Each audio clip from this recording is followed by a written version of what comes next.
मैं तुझे बताऊंगा मैं क्या पढ़ के आया। वाह बेटा बता, मेरी सहेलियां भी देखेंगी तू क्या पढ़ के आया। अम्मा ये कितने लड्डू हैं?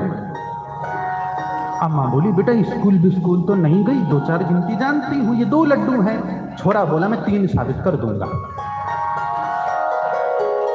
अम्मा बोली छोरा लड्डू है यही 2, तो 3 कहां से? छोरा बोला मैं 3 साबित करके दिखाऊंगा, यही तो पढ़ के आया। क्योंकि बच्चा सोच यार पहला ही केस हार गया तो नाक तो अम्मा के सामने तो नहीं हारना।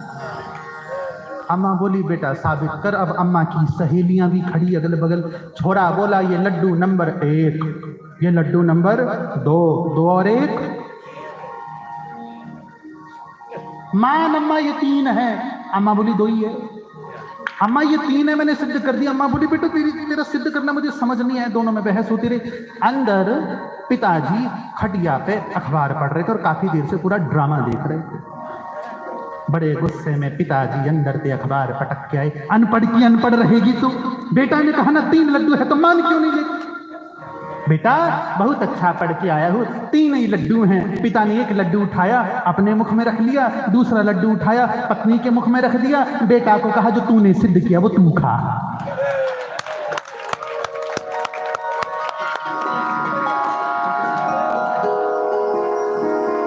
मेरे श्रोताओं, राम अतर्क्य बुद्धि मन वाणी, राम तर्क से बुद्धि से मन से वाणी से परे। किसी कवि ने बड़ा अच्छा कहा, दिलबर को देखना हो दिलदार बने रहना, हर जख्म सहने को तैयार बने रहना। दुनिया कहेगी पागल, दीवाना कहेगी तुमको, पर पागल बने हो तो लगातार बने रहना। पागल बनना है तो परमात्मा का बनना है।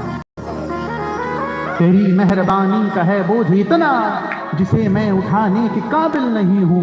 मैं आ तो गया हूं मगर जानता हूं तेरे दर पे आने के। एक बार दोनों हाथ उठाकर नमः शिवाय, नमः शिवाय, नमः शिवाय से मुझे ये कथा याद रहेगी। हाँ, एक तो गर्मी के चक्कर में याद रहेगी। ये ठंडे बर्फ वाले एरिया से आए, चिलचिलाती गर्मी में बैठ के अपन कथा कर रहे हैं। कोई तुमको नहीं लग रही हो कि भैया अपन पहाड़ी आदमी हैं, हिमाचल के भी बर्फ वाले हिमाचली हैं जो तुम लोगों के, बस वो हम लोग ही हैं। कभी है ना खिड़की से हाथ खींच के सेब तोड़ लेना, कोई टेंशन नहीं। प्रेम से कहो नमः शिवाय। अब यहाँ एक बड़ी सुंदर कथा आ रही है। हम अब शिव पुराण की सबसे बड़ी संहिता में प्रवेश करने जा रहे हैं, जिसका नाम है रुद्र संहिता। इसमें 5 खंड हैं। इसमें सिर्फ शिव की कथाएं चलेंगी। पहले खंड का नाम सृष्टि खंड।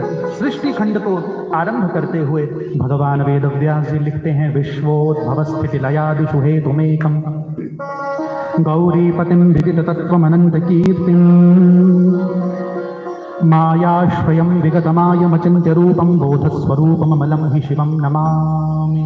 जो बोध के स्वरूप हैं, किसी भी प्रकार के मल से रहित हैं, मल का अर्थ होता है दोष, ऐसे शिव को हम प्रणाम करते हैं। बोले थानेश्वर महादेव की। यहाँ एक बड़ा प्यारा प्रसंग आ रहा है, आनंद लेना। नारद जी हाथ में वीणा लेकर हिमालय पधारे। कलकल करती बहती नदी है। नदी के तट पर नारद जी ध्यान करने बैठे। अब समस्या ये, नारद जी जहां तप कर रहे हैं, ये वही जगह है जहां शिव ने कामदेव को फूंका था। और शिव का वरदान था कि इस क्षेत्र पर कभी काम का प्रभाव। नारद जी को पता नहीं था इस बात। तो नारद जी तप करने बैठे। इंद्र ने देखा कि भैया नारद जी तो तप करने लगे, पक्का मेरी कुर्सी मांगेंगे। कुर्सी की टेंशन देवताओं और नेताओं को बराबर रहती है। आजकल हमारे हिमाचल में ज्यादा चल रही है। तो इंद्र को चिंता हुई कि भैया ये तो गड़बड़ हो जाएगी। तो इंद्र ने अपने दूत, अपने गण भेजे। कामदेव आया। कामदेव ने जैसे नारद जी को देखा, कामदेव तो डर से भैया थर थर कांपने लगा। क्षमा क्षमा क्षमा महाराज, हमको फूंकना मत। कामदेव क्षमा मांग के चला गया। इंद्र के सामने खूब प्रशंसा की।